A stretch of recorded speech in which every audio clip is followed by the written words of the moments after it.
The desert sun blazed mercilessly over the barren Arizona territory as Eliza O'Brien collapsed onto the dusty trail, her thin frame shaking with hunger and exhaustion that had become her constant companions since fleeing the burning remnants of her family's homestead 3 days prior. It was 1879, and the promise of a new life in the West had crumbled as quickly as the dry earth beneath her trembling hands.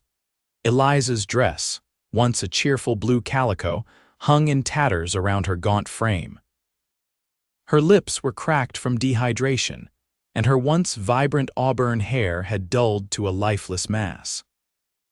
She had been traveling on foot since raiders had stolen her horse and supplies, leaving her with nothing but the clothes on her back and a small locket containing the only remaining image of her parents. "Just let me die here," she whispered to the uncaring sky, tears cutting clean paths through the dust on her hollow cheeks. "I'm nothing but a burden to this world anyway." The sound of approaching hoofbeats barely registered in her fading consciousness. She didn't even bother to look up, assuming it was either death coming for her at last or perhaps more bandits to finish what the others had started. Miss, can you hear me?" A deep voice broke through her delirium as a shadow fell across her crumpled form. With the last of her strength, Eliza turned her head to see a tall figure dismounting from a chestnut stallion. The man's face was partially obscured by the wide brim of his hat, but she caught a glimpse of concerned blue eyes and a strong jawline before her vision blurred again. "I'm worthless," she managed to whisper as rough but gentle hands lifted her from the ground. "Just leave me." The stranger cradled her against his chest, and she felt the steady beat of his heart against her cheek. His voice was firm yet tender when he replied, "You're my treasure now, miss. And I aim to make sure you know it." As consciousness slipped away, Eliza felt herself being lifted onto the horse, secure in the stranger's arms as they rode away from the merciless sun. When Eliza awoke, she found herself in an unfamiliar room lying on a bed with clean sheets. The walls were made of sturdy logs, and sunlight filtered through cotton curtains covering a small window. She tried to sit up but fell back against the pillow, her body still weak from days without proper nourishment. "Easy there," came that same deep voice from the doorway. "You've been through quite an ordeal." The man who entered carried a tray with a steaming bowl and a cup. He was tall and broad-shouldered, with sun-bronzed skin that spoke of years under the harsh western sun. His hair was the color of wheat, and those striking blue eyes she remembered from the trail regarded her with a mixture of concern and relief. "Where am I?" Eliza asked, her voice barely above a whisper. "My ranch about 15 miles outside of Copper Creek," he replied, setting the tray on a small table beside the bed. "Name's Preston Irwin. Found you half dead on the Tucson Trail yesterday." Eliza tried to recall the events that had led her to this moment but found her memories hazy. "I'm Eliza."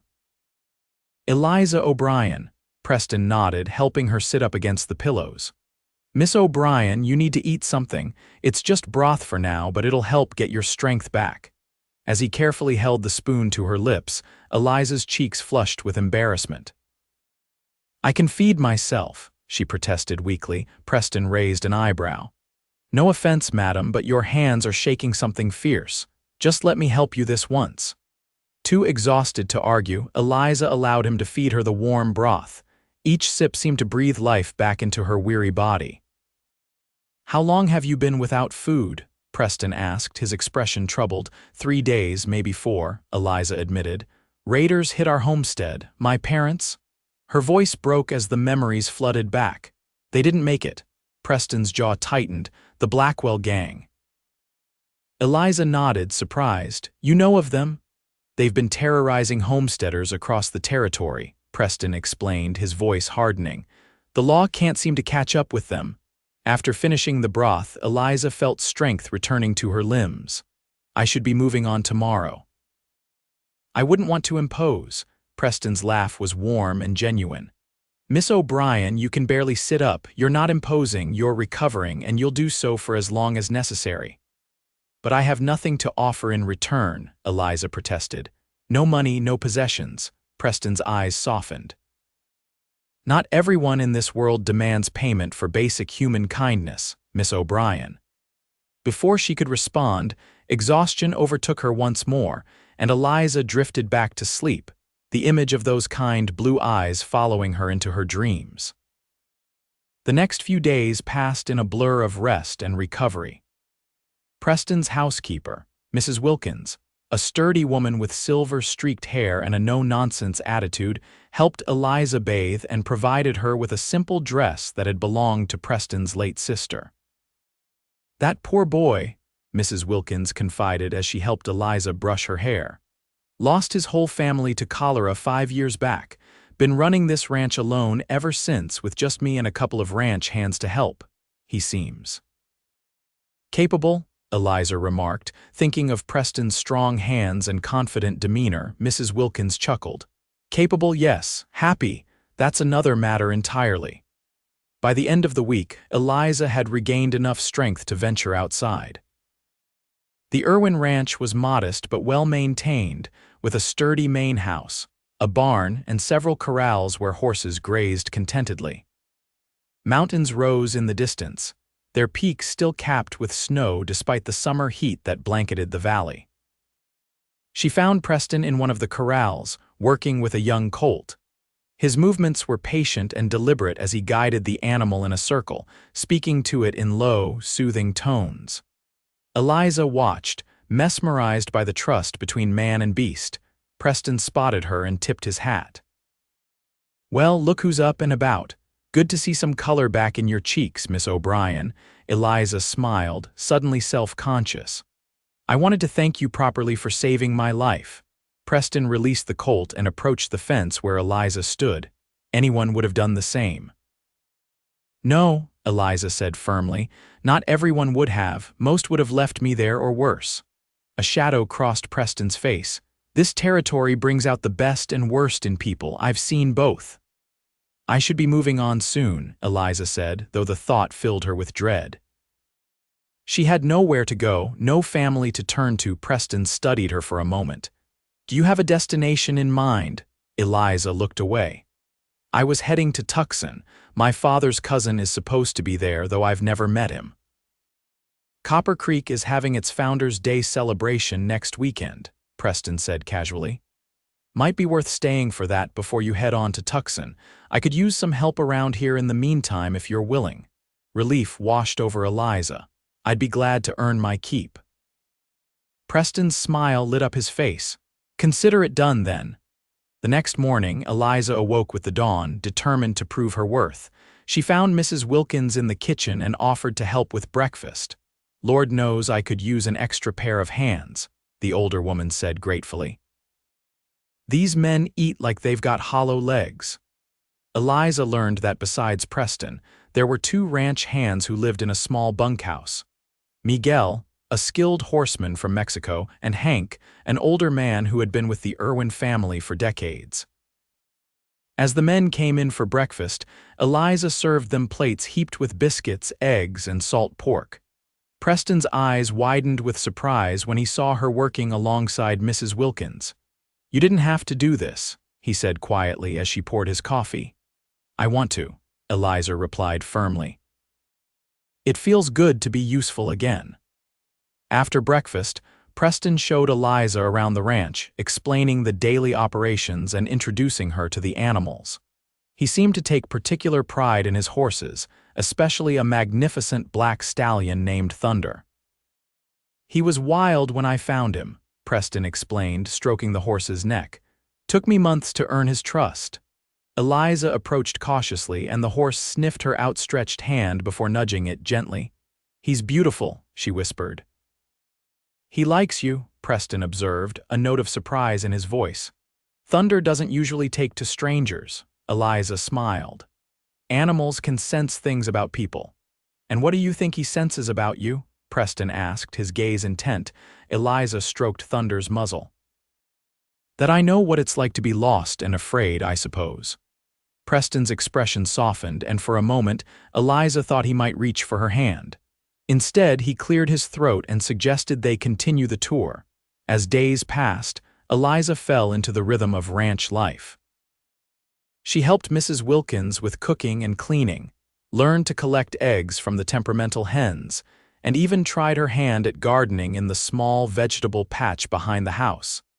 Each evening, after the day's work was done, Preston would join her on the porch.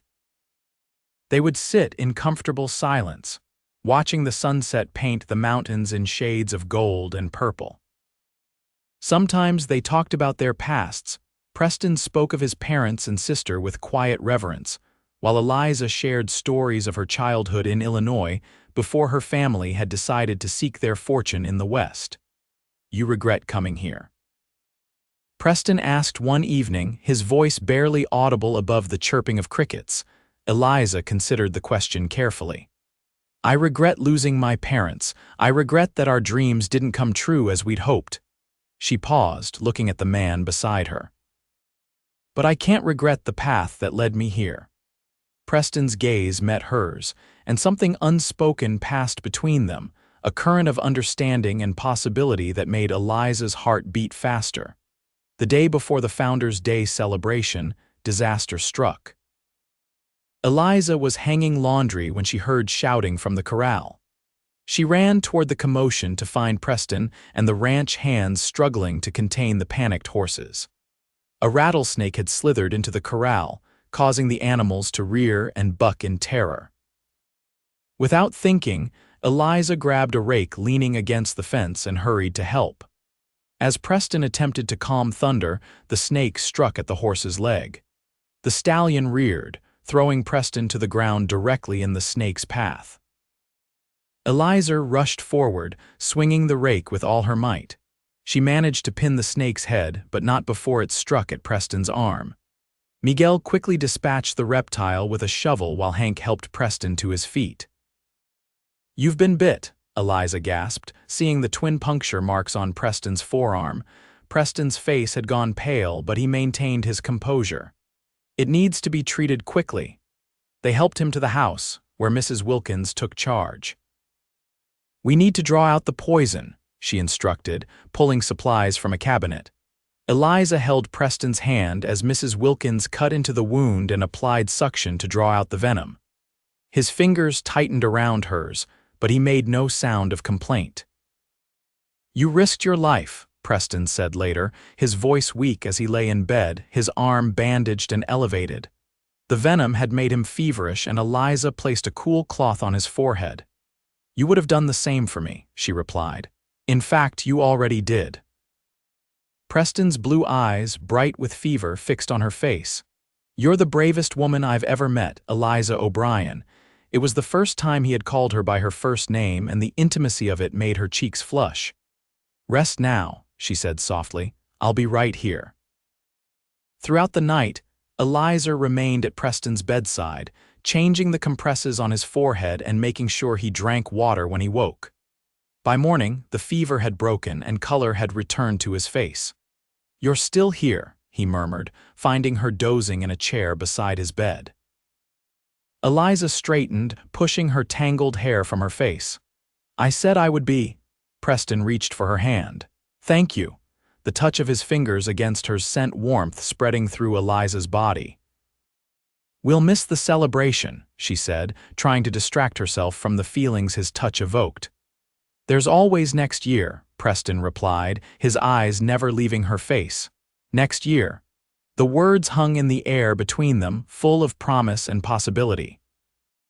By the time they reached Copper Creek the following week, Preston had recovered enough to ride, though Eliza insisted on driving the wagon so he could rest his arm.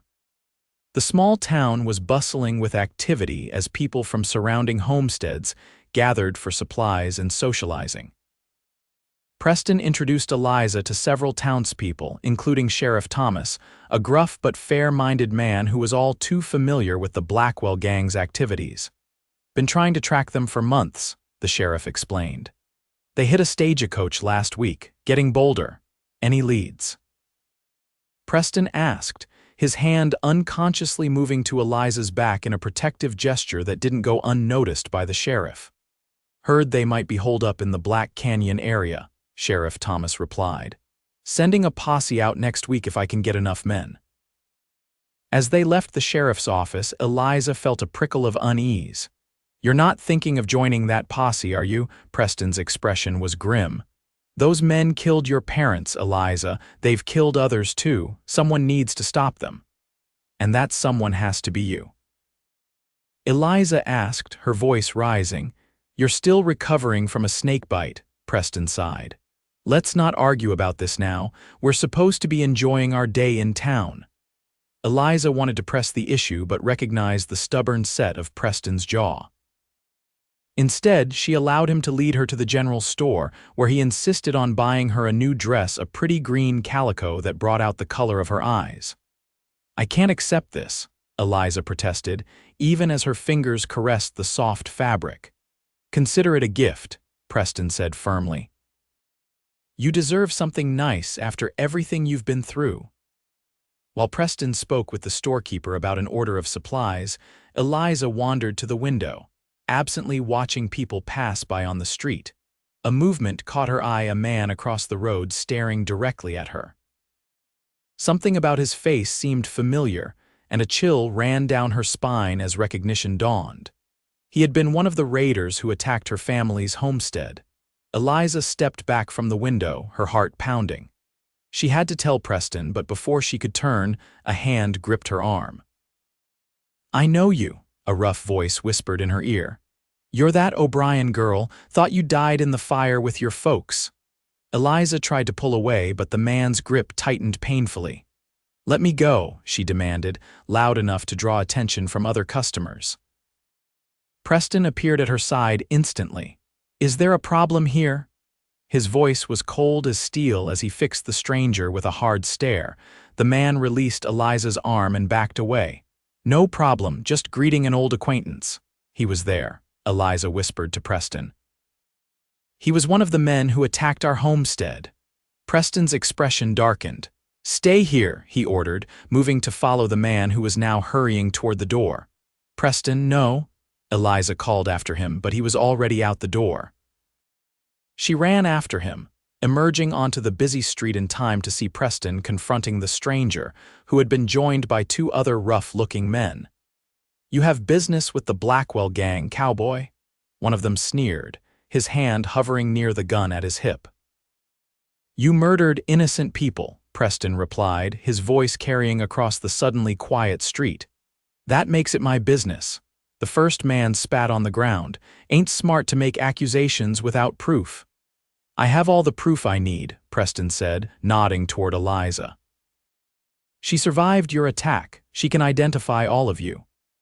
The men exchanged glances, and Eliza saw their hands move toward their weapons. Without thinking, she rushed forward. "Preston!" Her shout distracted the raiders just as Sheriff Thomas emerged from his office. In the ensuing confusion, one of the men drew his gun and fired wildly. Preston shoved Eliza to the ground, shielding her with his body as bullets splintered the wooden sidewalk around them. The sheriff and his deputy returned fire, and one of the raiders fell. The other two mounted their horses and galloped out of town, the sheriff and several townsmen in pursuit. "Are you hurt?" Preston asked, his voice urgent as he helped Eliza to her feet. She shook her head, too shaken to speak. Preston pulled her against his chest, and she could feel his heart hammering as rapidly as her own. "I thought I might lose you," he murmured into her hair. Eliza clung to him, the realization washing over her that somewhere along the way, this man, this kind, brave cowboy had become essential to her existence. They returned to the ranch that evening, the excitement of the day leaving them both subdued. Mrs. Wilkins fussed over them, insisting they both eat a proper meal before retiring. Later, Eliza found Preston on the porch, staring at the darkening sky. She sat beside him, drawing her shawl tighter around her shoulders against the evening chill. "Sheriff Thomas sent word," Preston said without preamble. "They caught one of the men, but the other got away. The one they captured confirmed it was the Blackwell gang who attacked your homestead." Eliza nodded, a mixture of relief and lingering fear washing over her. "At least there's some justice." Preston turned to face her, his expression serious. Eliza, I need to ask you something, and I want you to answer honestly. Her heart skipped a beat. Of course. Do you still plan to continue to Tucson? The question caught her off guard. She had almost forgotten her original plan, so completely had she integrated into life at the ranch into life with Preston.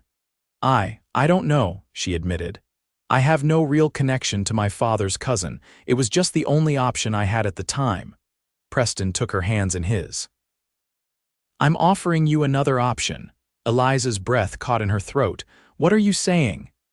When I found you on that trail, you said you were worthless, Preston began, his voice low and intense. I told you then that you were my treasure, and I meant it, though I didn't fully understand what I was saying at the time. He drew a deep breath. These past weeks with you have been the happiest I've known since losing my family. You've brought life back to this ranch and to me. Tears welled in Eliza's eyes as Preston continued. I'm asking you to stay, Eliza. Not as my guest or even as my employee, but as my partner, as my wife if you'll have me. Eliza's hand flew to her mouth, her heart pounding so loudly she was certain he must hear it. Preston, are you sure? We've known each other such a short time. Preston smiled, reaching up to brush a tear from her cheek. Some people search their whole lives and never find what we've found in a few weeks. I'm sure, Eliza, I love you.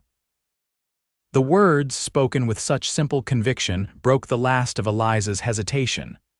I love you too, she whispered. And yes, I'll stay, I'll be your wife. Preston's face lit up with joy as he pulled her into his arms. His lips found hers in a tender kiss that promised a lifetime of protection, partnership, and love. Their wedding took place the following month in the small church in Copper Creek. Mrs. Wilkins had sewn Eliza a beautiful wedding dress from white muslin with lace trim that Preston had ordered specially from Tucson. Sheriff Thomas gave the bride away, and it seemed the entire town turned out to celebrate. As they exchanged vows, Eliza looked into Preston's blue eyes and saw her future reflected there, a future brighter than any she could have imagined when she collapsed on that dusty trail, certain her life was over. The Blackwell gang was finally apprehended that winter, bringing closure to Eliza's past and security to their future. With the compensation money from the stolen property, Preston and Eliza expanded the ranch, building a larger house with a nursery that would, in time, be filled with the laughter of their children. On their first anniversary, Preston presented Eliza with a locket to replace the one she had lost, a gold heart inlaid with a small diamond. Open it, he urged, watching her face expectantly. Inside was a tiny scrap of paper bearing the words, "You're my treasure," in Preston's neat handwriting. So you never forget, he said softly, even on the hardest days. Eliza touched the words with trembling fingers. I could never forget. You saved me in every way a person can be saved. Preston wrapped his arms around her, resting his chin on top of her head. We saved each other. As the years passed, the Irwin Ranch prospered under their joint care. Eliza became known throughout the territory for her kindness to travelers, insisting that no one in need ever be turned away. Everyone deserves a second chance, she would say, remembering her own salvation on that desperate day. Their first child, a daughter with Preston's blue eyes and Eliza's auburn hair, arrived a year after their wedding, followed by twin boys 2 years later. The house that had once felt empty to Preston now overflowed with love and laughter. On warm summer evenings, long after the children were grown with families of their own, Preston and Eliza still sat together on the porch, watching the sunset paint the mountains gold. Her hand would find his, their fingers intertwining with the easy familiarity of decades shared. Do you ever regret it? Preston would sometimes ask. Staying with me instead of going to Tucson. And Eliza would smile, the lines around her eyes deepening with joy as she answered, not for a single moment. You saw treasure where I saw nothing. You taught me to see it too. In the twilight of their lives, surrounded by grandchildren and the legacy they had built together, Eliza and Preston Irwin remained each other's greatest treasure, a reminder that even in the harshest wilderness, love could bloom and flourish, transforming lives once thought worthless into something precious beyond measure.